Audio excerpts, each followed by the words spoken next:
Você sabe o que é o ecossistema de inovação? Sabe por que esse tipo de ambiente vem crescendo no Espírito Santo? Quem responde a essa e outras perguntas é Marcel Malczewski, CEO da TM3. Eu sou Amanda Amaral e esse é o S Brasil Entrevista.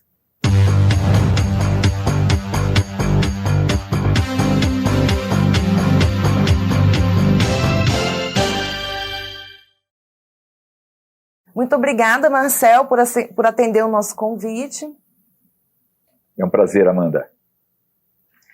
A TM3 é uma das maiores gestoras de recursos no Brasil e surgiu da união de experiências do mercado financeiro e da área de tecnologia. Como foi essa junção? Vamos lá, Amanda. Bom, eu sou empreendedor no setor de tecnologia. Eu criei uma empresa com sócio no início dos anos 90, uma empresa que teve bastante sucesso na área de automação de lojas, automação comercial. Nós crescemos bastante, abrimos operações fora do Brasil, abrimos capital na Bovespa, na época, hoje B3, enfim, uma empresa que teve bastante sucesso.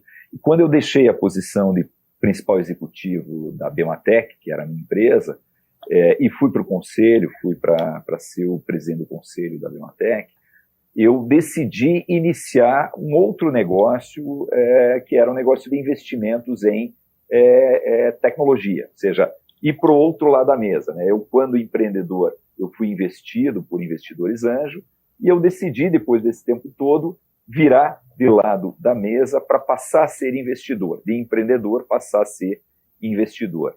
Para fazer isso, Amanda, eu não conhecia o setor de investimentos, conhecia naturalmente o setor de tecnologia, gestão de empresas de tecnologia, jornada do empreendedor de tecnologia, mas para você fazer isso de uma forma organizada, virar um investidor em empresas de tecnologia, eu precisava me apoiar em alguém que tivesse esse conhecimento do lado do investidor.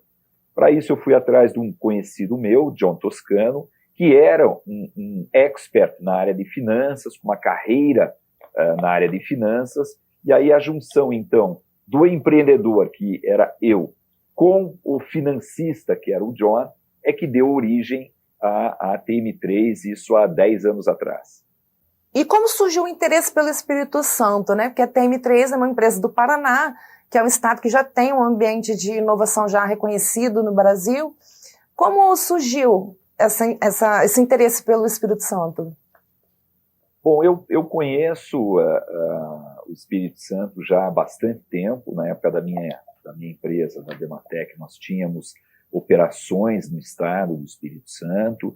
Eu também fui convidado algumas vezes para participar de painéis de negócios envolvendo o setor de tecnologia no Espírito Santo. Então, claro, eu conhecia a economia do estado, eu conhecia Vitória, conhecia Cachoeiro do Itapemirim, Guarapari, enfim, conhecia alguns lugares. Então já tinha um contato com o Estado, com a geografia do Estado, com a economia, a indústria que envolvia o Estado do Espírito Santo, mas um contato mais recente que nós passamos a ter, aí já como investidor, foi quando nós fizemos já há algum tempo visitas ao BANDES, ao Banco de Desenvolvimento do Estado, e o BANDES, em função dessas visitas e de nós mostrarmos o trabalho que a gente vinha fazendo em investimentos em empresas do mundo digital, o BANDES decidiu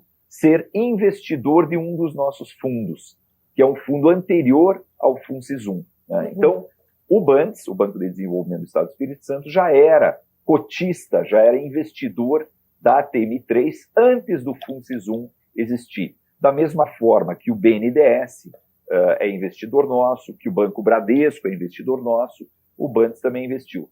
Em função dessa relação, BANDES como investidor de um fundo de Venture Capital que nós tínhamos, nós passamos a ter mais contato com o Estado, um contato mais recente, e quando o BANDES decidiu abrir uma chamada, abrir o edital para buscar um gestor para gerir o primeiro fundo advindo dos recursos do Fundo Soberano, nós, então, ficamos sabendo dessa oportunidade e participamos do edital, participamos do processo e acabamos vencendo isso no final do ano passado. Então, conhecíamos o Estado, passamos a conhecer um pouco mais recentemente a economia, o que vinha movimentando o Estado do Espírito Santo através do contato com o BANDES, e aí, no ano passado, nós acabamos vencendo o edital para tocar esse primeiro fundo a partir desses recursos do Fundo Soberano.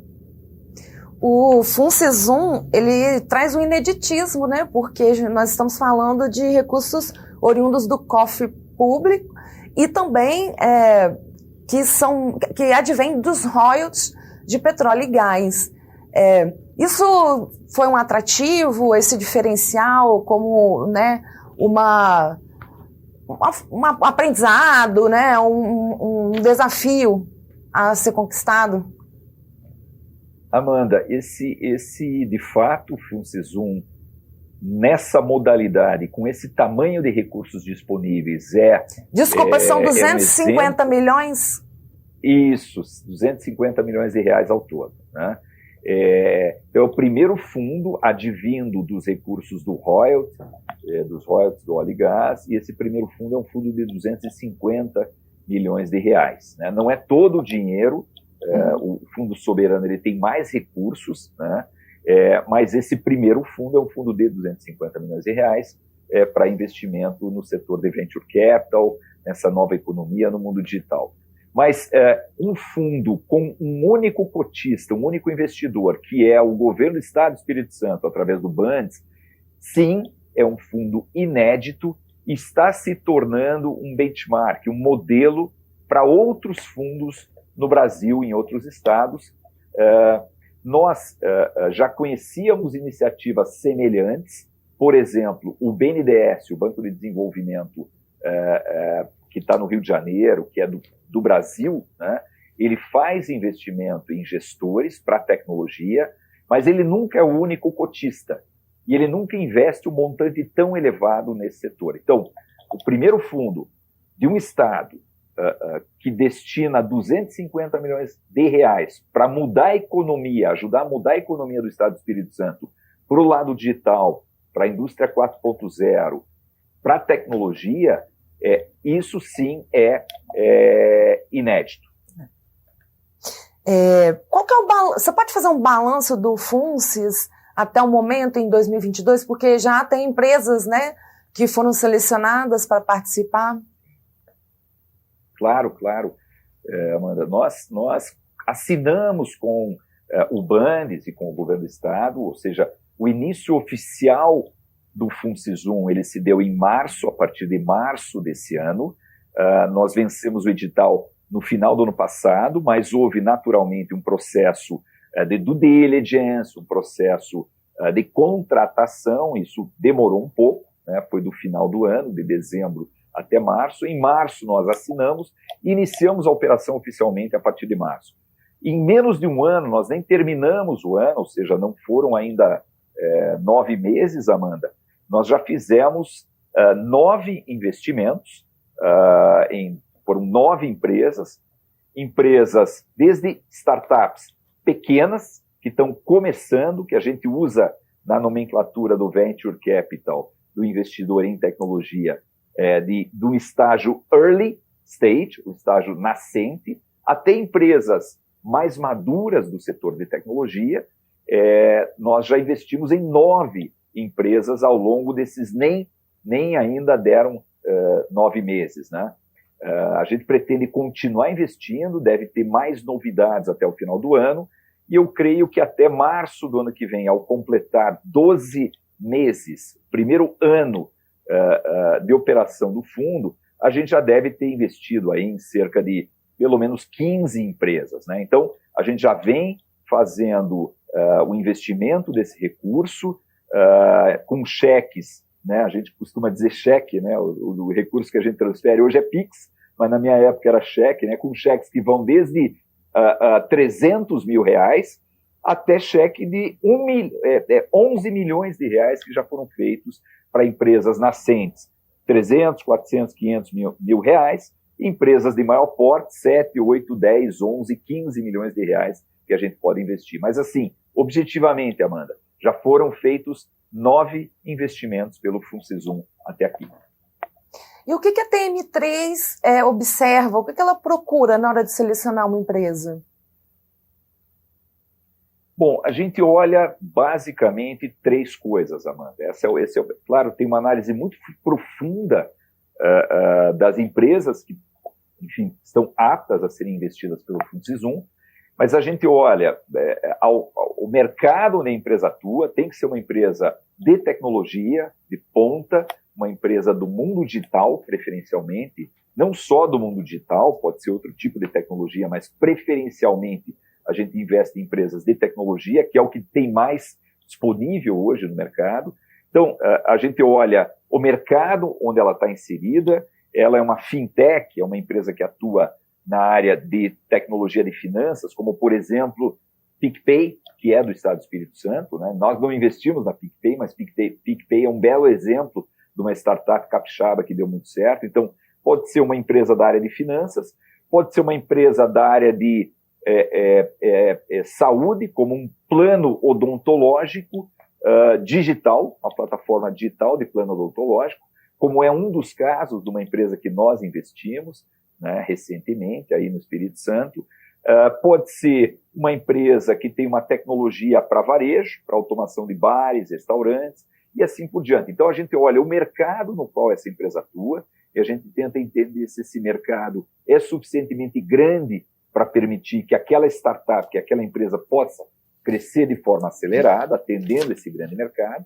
Depois, numa segunda etapa, a gente olha a oferta que ela tem, ou seja, o produto que ela oferece, o serviço que ela oferece, o software que ela oferece tem diferenciais, permite que com aquela oferta a empresa possa liderar aquele mercado, ou seja, o produto é suficientemente bom, né? A gente olha então o produto, olha a oferta, e por último, claro, de novo, tem um processo longo, demorado, mas eu estou simplificando aqui, por último a gente olha os empreendedores, né? Que no final do dia é a coisa mais importante quando você investe em tecnologia e em startups, ou seja, qual que é a qualidade, qual que é o passado, qual que é o track record desse empreendedor, né? Qual que é a capacidade que ele tem de executar as promessas que ele fez, que desenvolveria ao longo do projeto para fazer aquela empresa crescer. Então, olhamos o mercado,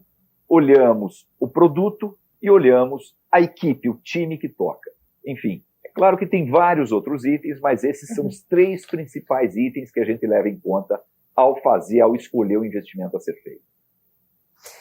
Baseado na sua experiência e também nesse período em que a TM3 passou a atuar em conjunto com o governo do Estado, qual que é o potencial do Espírito Santo com relação a criar esse ambiente de inovação? Ele já é real? Ele está em que fase, né? A gente pode dizer que o Espírito Santo está com relação a esse tipo de ambiente? Olha, Amanda, eu fiquei muito surpreso ao desembarcar, vamos dizer assim, né, no Espírito Santo, nessa nova fase, né, ao encontrar um ambiente que a gente chama de ecossistema, essa é a palavra técnica, é um ecossistema de tecnologia, um ecossistema digital bastante maduro, Amanda. Hoje nós temos iniciativas como o movimento capixaba de inovação, nós temos o Base 27, nós temos incubadoras já instaladas em Vitória, nós temos hubs de inovação no interior do estado do Espírito Santo.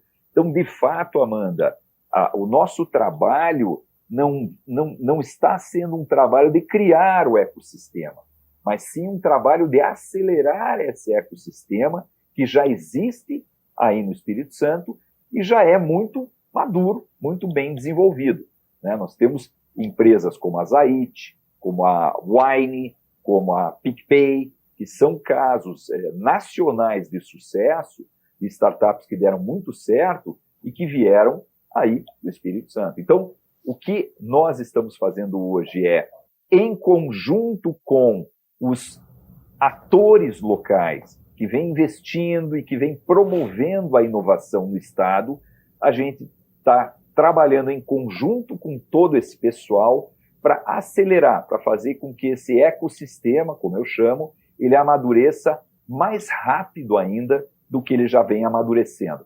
Mas eu acho que o ponto principal aqui, Amanda, na tua boa pergunta, né, excelente pergunta, é: o Estado do Espírito Santo tem todas as condições de se tornar um dos principais polos de tecnologia da indústria 4.0 aqui no Brasil. Acho que o Estado do Espírito Santo, já com as iniciativas que tem e com agora o FUNCISUM, pode dar um belo exemplo para o Brasil de como rapidamente você colocar um ecossistema numa fase de maturidade. É o Vale do Silício brasileiro, né? Essa é a proposta. Exatamente, é isso aí. Marcel, para encerrar, você pode adiantar alguma ação prevista para 2023, né? Alguma novidade na gestão da TM3 do FUNCISUM? Sim, Amanda. Boa pergunta, mais uma boa pergunta. Eu acho que todo mundo deve estar interessado nisso. O que vem por aí, né? Como nós já estamos entregando, né? Ou seja, a gente deve encerrar o primeiro ano, que se encerra em março do ano que vem, o primeiro ano de investimentos do FUNCISUM, com aí cerca de 15 ou até mais empresas investidas, o que é uma boa entrega, é um bom resultado já, né? Mas a gente, como está trabalhando bem, a gente fica criando expectativa, né? Do ecossistema, dos stakeholders, dos atores, das empresas, dos empreendedores, do próprio Estado do Espírito Santo, e o que vem por aí, já que a gente vem desenvolvendo um belo trabalho já de início. Bom, uma das coisas importantes que a gente vai começar a fazer, e eu pessoalmente estou envolvido nisso, Amanda, já a partir do início do ano que vem, de 23, é a interiorização dessa iniciativa. Natural que no início do trabalho a gente tenha começado por Vitória. Vitória é onde estão os principais empreendedores, Vitória é onde está a Base 27, onde estão as universidades, é a sede do governo, a sede do BAND. Então era natural que nós começássemos o nosso trabalho pela capital, né? Mas o projeto é um projeto que se destina a todo o estado do Espírito Santo, não a Vitória. É um projeto capixaba como um todo. Então, uma das novidades é a interiorização do nosso trabalho. A gente deve começar a ir a todas as regiões do estado para poder desenvolver eventos e chamadas para os empreendedores locais terem a possibilidade de serem investidos pelo FUNCISUM. Esse é o primeiro ponto. O segundo ponto é uma aceleração dos investimentos. A gente já entendeu bem o que a gente tem aí de disponível no Estado. A gente deve começar a acelerar um volume maior de pequenas startups que estão começando, e também devemos intensificar o investimento em empresas de maior. É importante eu comentar, Amanda, que o fundo ele é um fundo de 10 anos. São os 5 primeiros anos para a gente realizar o investimento e os 5 anos subsequentes para a gente realizar o desinvestimento. Então, ao longo desses primeiros 5 anos, a gente deve acelerar aí 500 empresas, né? Seja com investimento direto ou sem investimento, fazendo a aceleração dos empreendedores e motivando a criação de novas startups, o desenvolvimento de startups nascentes. 500, ao longo de 5 anos, são 500 empresas que serão aceleradas, 500 startups que serão aceleradas. Dessas, 50 vão receber investimento, cheques menores, mas são startups nascentes. E nós vamos investir em 30 empresas com cheques de alguns milhões em cada uma delas, empresas já mais maduras. Então, no ano que vem, já é um ano de início de maturidade do trabalho, a gente vai ver esse trabalho se intensificando. Então, de um lado, a interiorização da nossa busca por investimentos, por startups, e o investimento mais no interior. E a segunda coisa que a gente vai fazer é acelerar o projeto, que já começou esse primeiro ano muito bem. Marcel, muito obrigado por ter aceitado o convite e ter participado. É isso, um prazer. Estou à disposição, precisando conversar, precisando de uma atualização, por favor. É só nos conectar, Amanda. Lembrando que esse e outros conteúdos você pode acessar em qualquer plataforma de stream no nosso YouTube e, é claro, no portal sbrasil.com.br. Não deixe de nos acompanhar em nossas redes sociais. Até a próxima!